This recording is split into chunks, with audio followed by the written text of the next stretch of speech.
So today I don't even want a cool fancy intro, I just want to talk about zombies. To me, what made Call of Duty Zombies, or at least what sold the fate of Call of Duty Zombies, is that the novelty of the mixture of the first one, World at War Zombies, the novelty and the handicap of World War II weapons being mostly semi-automatic with full auto and fully auto being uh, kind of rare or not as prevalent meant that you kind of had to make do with bolt actions and semi-autos until you could level up to other weapons, which made it interesting. Not to mention, in terms of story, there was like the magical aspect, and it all felt very believable, very supernatural in a time before we had technology to document everything. And it kept upgrading from World at War to Black Ops, and then from Black Ops to Black Ops 2 is where you started to lose me. Personally, I think Black Ops 2 you lose me not only because World at War was the spark that reignited all the Left 4 Dead and all the other zombies games and the zombie craze, which was really cool because it got people like me who hated Resident Evil and zombie stuff prior to into zombies. But to me, the minute you lose the handicap of the World War II or the Cold War era weapons where they...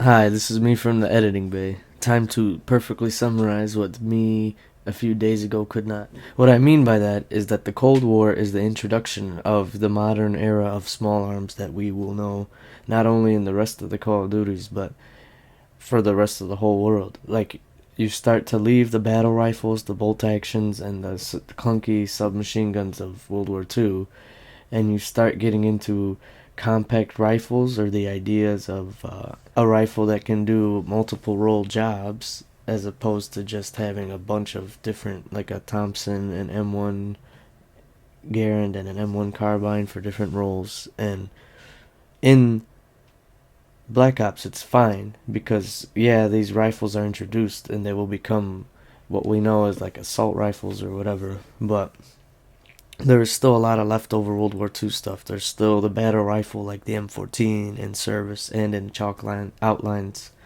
on Kino and all the other ones, and you still have a bunch of submachine guns that are, take up their own slot. So while you do have modern introductions of guns like the M16, the AK, all that, what have you, they're still very crude and rudimentary. Iron sights, standard mag capacity, or at least the closest Black Ops 1 could get to that. And at most, you have something cool and futuristic looking like the Steyr AUG in the game. Again, that is why Black Ops 1 is considered by most of the older fans as the last good point before the lore, the weapons, the gameplay starts to dip the other way. Because it was still, funnily enough, just like the real Cold War, it wasn't too far away from when World at War was published that we got Black Ops. So, the same way that you would find World War II weapons in the Cold War era battlefields, you still have the mindset and the admiration that players had from World at War moving on into Black Ops 1, which would leave by Black Ops 2. But, again, that's nothing compared to what it becomes after. It was still somewhat of a challenge because not everything's like dot sights and extended mags and foregrips like we see now in like every modern shooter or whatever. And to me, Black Ops 2 was when you started to get towards that territory, and that is when you lose the novelty and the challenge of using World War II weapons that have hardly any optics, mostly iron sights and 20 round box magazines and, limited ammo. Or like big, cool, heavy F-off calibers like, 7.62 and all that.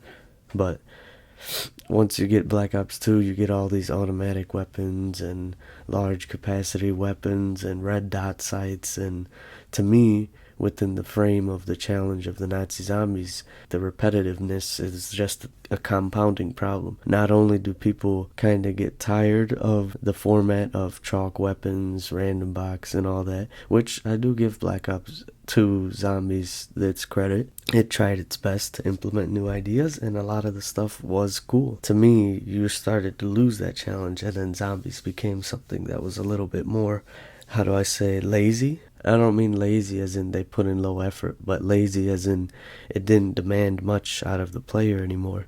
Because most of the guns were fully automatic. Most of the guns have an average magazine capacity of like 30 rounds, which is, something about when like you have a 20 rounder makes you want to budget the ammo, like with the BAR or like with the FG42. Oh wait, maybe citation needed. Maybe the FG42 was modeled to have 30, even though they like used the model of like the 20 round mag. Anyway, um, if it makes sense, the reason why Left 4 Dead makes its modern setting work, the reason why Dead Island makes its modern setting work, is because the both of them have an edge in their own regards. To me, what kind of kept CoD Zombies to get repetitive was even if you add other enemies to flush people out, like the Panzer Soldat and whatever that fire thing is on Shangri-La, and all future examples going forward, that doesn't change the zombie variety. You know what I mean? If the zombies only move all the same way and they only get faster per round, then it's pretty boring. You shoot one zombie, you shot them all for that round. But for me, Left 4 Dead introduced the guy that spits, the big behemoth guy, the runner, the spitter, the runner, the strength guy. These are all things that level the playing field on the zombies' behalf without just throwing some invincible gimmick flush out character. And it's not to say that those are terrible ideas, they obviously worked. I like them, but you get what I mean. It's a compounding issue. The guns become easier to use, the zombies become easier to kill, and the gameplay gets kind of stale as a result. So that's why, to me, provided that you have a World War II game and you have that cool juxtaposition which really works, which I really like and should be explored a little more, like like in the movie Pride, Prejudice, and Zombies. I used to think it was silly and stupid, but now I'd like to see that, just because it's one of the few movies that explores zombies within the era of like flintlock firearms or like muskets, whatever. And I think that now that we've just had a whole bunch of zombie games, kind of come in, come out, and subdue the genre, that if you want to release something interesting, will have to be where you go from now on. You have to do in the past. Like World War I zombies would be pretty cool. But as far as modern zombies go, if you're not making the zombies compete with the modern firearms, or like Dead Island, weakening the person and making him more human, then you're going to end up with a kind of boring, repetitive game. What Dead Island and Dying Light do is show you the mortality of your character. In those games, you kind of have to fight at least a little harder, and you improvise weapons because you are just a civilian, which is the appeal of all three of them, Left 4 Dead, that, and that, which is the leveler out. You see, they don't have to work too hard to give zombie variety, as provided that your character as well has to kind of run from them. And that's the game design balance of OP versus underpowered. You're either overpowered or underpowered. And that's why, to me, CoD Zombies is just getting there.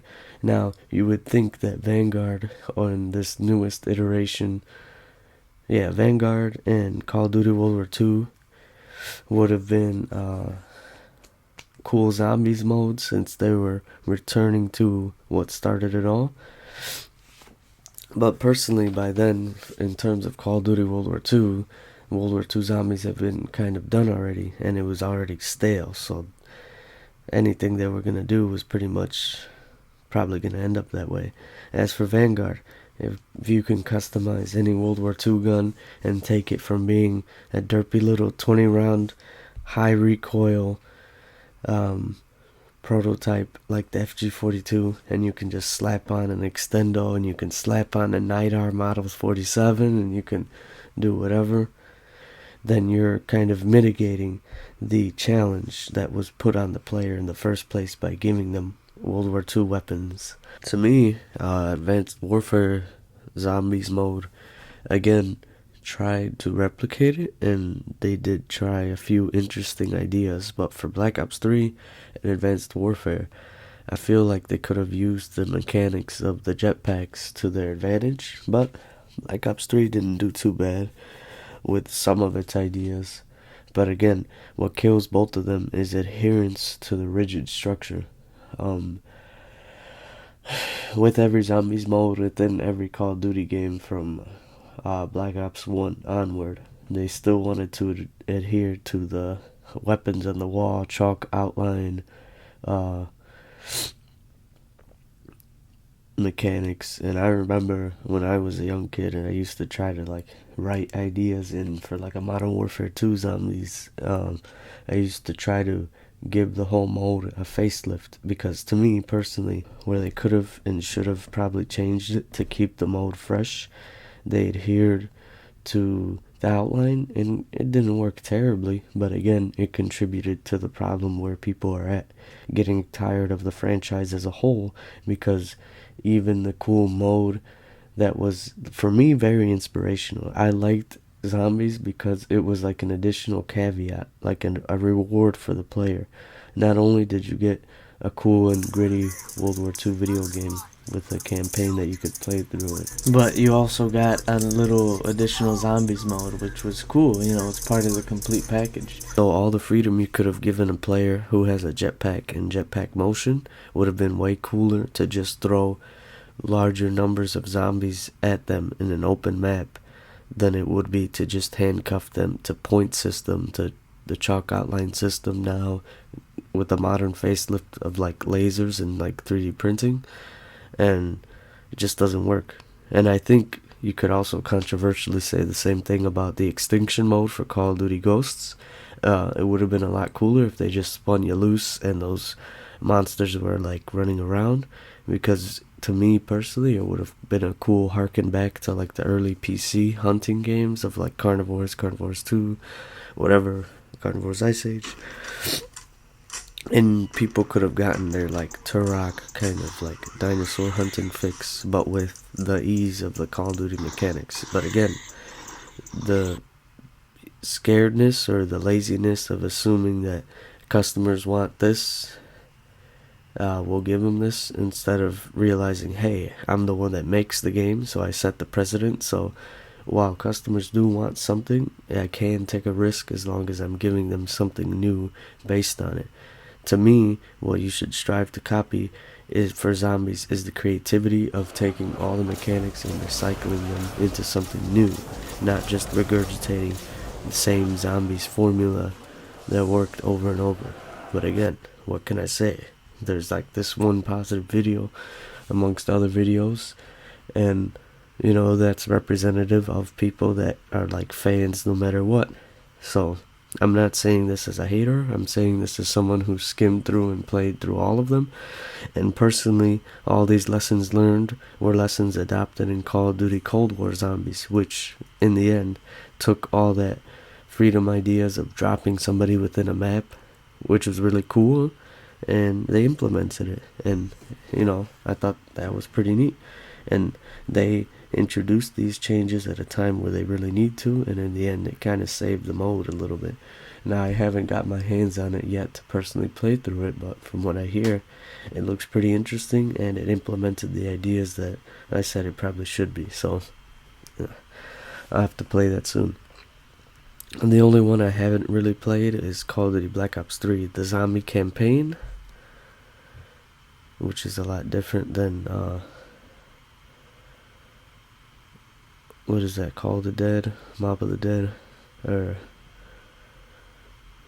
what's the Cyborg City or whatever?